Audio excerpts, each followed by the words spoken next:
Riwruok jotije mag mbalariany ma pacho ka UASU okonegi bando piny owacho omenda maromo siling bilion 21. Kane giloso Mombasa, UASU kotelnegi jagoro margi Constantine Wasonga nokonegi biro ng'anyo tich dwe mar 9 ka piny owacho biro rem chwalo omenda masiro som jopuonjre mag mbalariany.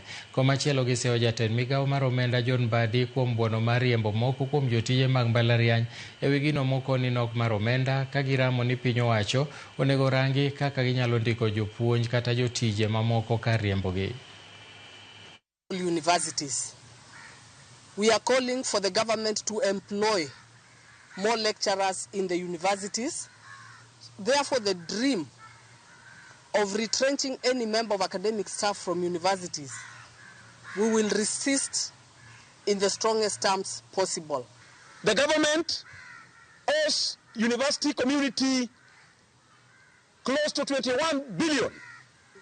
But I want to say, universities are not going to open in September before the Cabinet Secretary of Treasury and Cabinet Secretary Minister of Education releases help and scholarship for last academic year.